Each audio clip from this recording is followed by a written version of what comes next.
Hello. From Wonder Media Network, I'm Jenny Kaplan, and this is Womanica. For the past 6 years, we've been telling the stories of women you may or may not know about, but definitely should. This month, we're bringing back our favorite Womanica episodes from across the back catalog. These are women across centuries and around the world who made their mark. With that, here's one of our favorite episodes.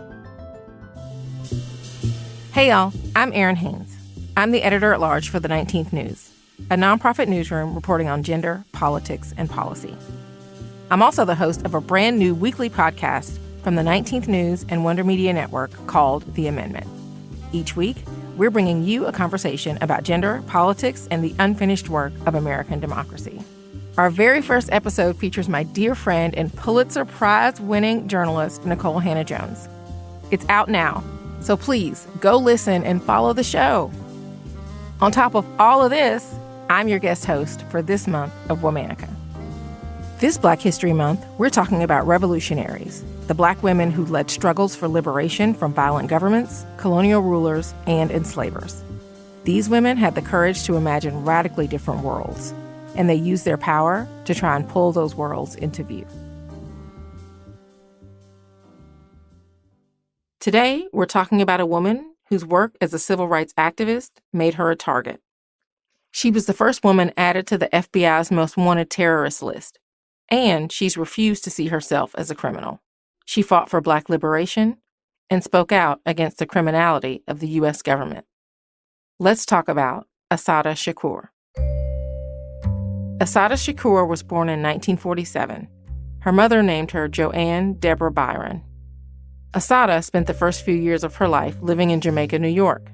When she was 3 years old, she moved down south with her grandparents to Wilmington, North Carolina.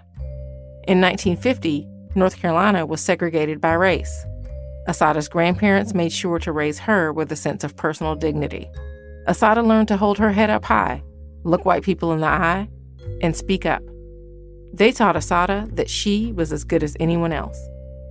As a child, Assata loved to read and had a vivid imagination. When she wasn't daydreaming, she was working at her grandparents' restaurant or collecting fees for the beach parking lot that her grandparents operated. Eventually, Assata returned to New York, where she started attending an integrated school. She was often the only Black child in her elementary school classes. Some of her white teachers would treat her differently. They would talk down to her and discipline her specifically, even if the whole class was misbehaving. At the age of 17, Assata dropped out of high school and started working. This was the mid-1960s. The news was filled with stories about the Vietnam War and uprisings in Black neighborhoods across the country, protesting government violence. Assata was reading that news and forming her own opinions. She started making friends with African students who studied at Columbia University. They taught her about the history of Vietnam's colonization and the views of communists. Eventually, Assata enrolled at the Borough of Manhattan Community College. She later went to the City College of New York. While in school, she got involved with the student group, the Golden Drums. She learned more about history, Black history, the history of capitalism and communism, and colonization. She cut her hair and grew an afro.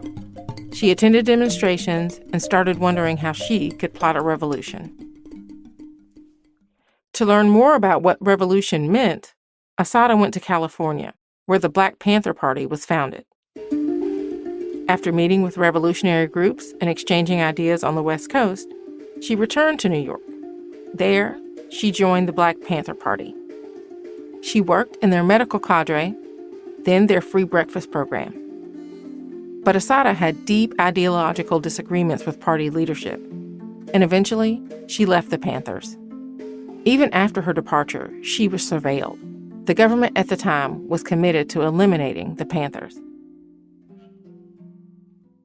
In 1971, Assata went underground. She joined the Black Liberation Army, or BLA, a militant offshoot of the Black Panther Party. Assata later described the BLA as a people's movement of resistance against oppression. That same year, she officially changed her name to Assata Shakur. Between 1971 and 1973, Assata engaged in covert armed struggle as part of the BLA. During this time period, she faced charges for a series of crimes, including 2 bank robberies, kidnapping, and attempted murder of a policeman. About half those charges ended in acquittals.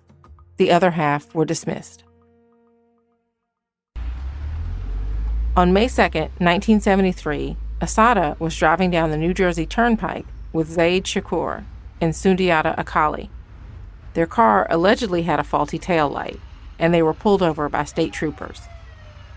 Accounts of what happened next vary, but we know that shots were fired, and when the dust settled, Assata Shakur and state trooper Werner Forster were dead.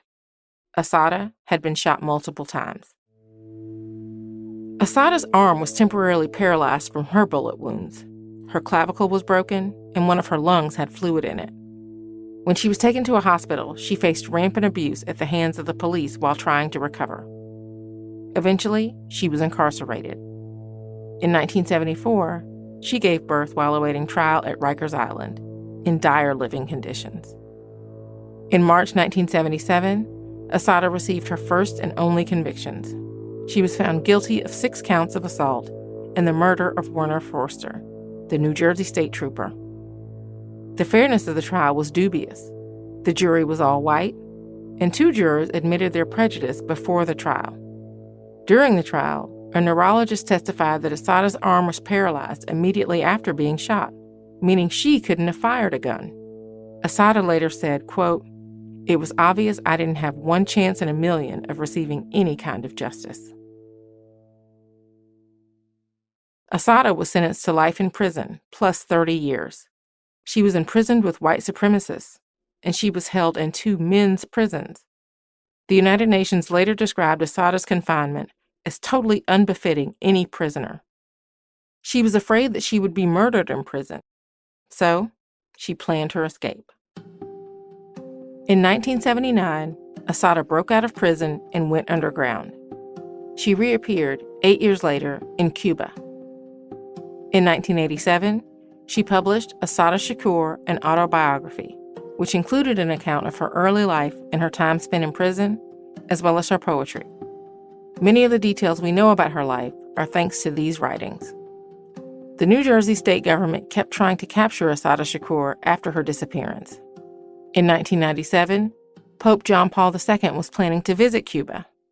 The New Jersey State Police wrote a letter to the Pope asking him to help extradite Assata. Then, Assata wrote her own letter to the Pope. It opened with the lines, "My name is Assata Shakur, and I am a 20th century escaped slave." In 2013, 40 years after Trooper Forster's death, the FBI put Assata on the most wanted terrorist list. Her bounty totaled $2 million. She was the first woman to appear on the list. Thank you for listening to this best of episode of Womanica. For more information, find us on Facebook and Instagram at Womanica Podcast. Special thanks to Liz Kaplan, my favorite sister and co-creator. Join us tomorrow for another one of our favorite episodes. Talk to you then.